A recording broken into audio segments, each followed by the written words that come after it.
Hello, welcome to Yin and Tea.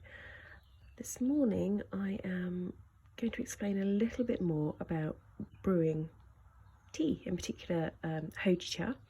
So on day 3 of my community giveaway, I sent some Hojicha, which is one of my favourite teas, to the lovely Catherine at Prime Wellbeing, and she was asking about brewing tips. So there is a guide to the Letterbox Infusions brewing tips online, but I thought we could do a little video about it.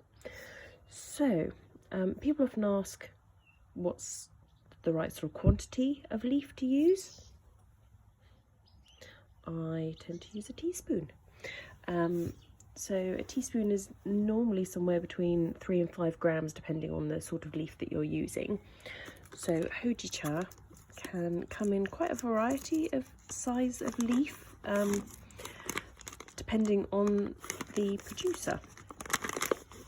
So the one I'm using today is actually one that the lovely Kyla Phillips Acupuncture brought back from Japan for me, and it's a really nice leaf there. So this is quite slightly towards the darker end of a Hojicha. So some of them are quite green. This one's a little bit darker, which I really like.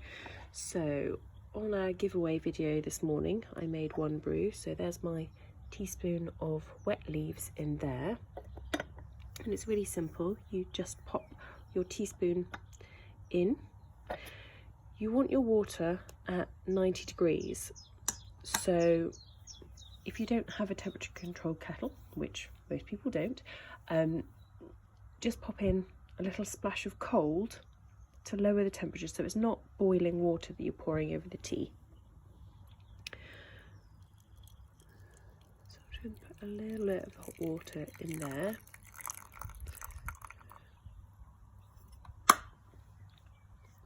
And then we leave it to sit and brew for a while.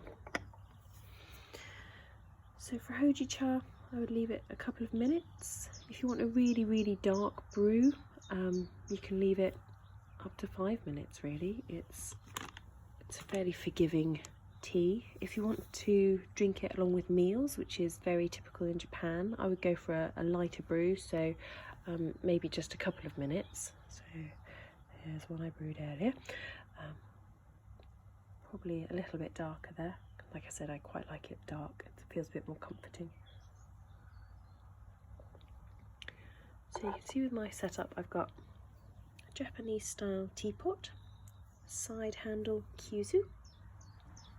I've got what is known as a sharing fairness or kindness jug, which is just a vessel. You can use a milk jug or anything really that has a little bit of a lip on it. And there's my little cup that I will eventually pour into. So once your tea is nicely brewed, what we want to do is get those leaves out of the water so you can rebrew the leaves afterwards. So you can either pour out into another vessel, or if you're pouring straight into a teacup, that will do. What we're looking to do is get all the water out from the leaf, so the leaf isn't sat in the water. And if your quantities aren't quite right, so there's still water sat in your pot and you filled up your teacup, you can always take the filter out. So this is why using filter baskets or tea bowls or something like that is better for brewing tea, because then you can take the leaves out of the water. So I tend to have a little ramekin or another little cup, one of Matt Jones's there,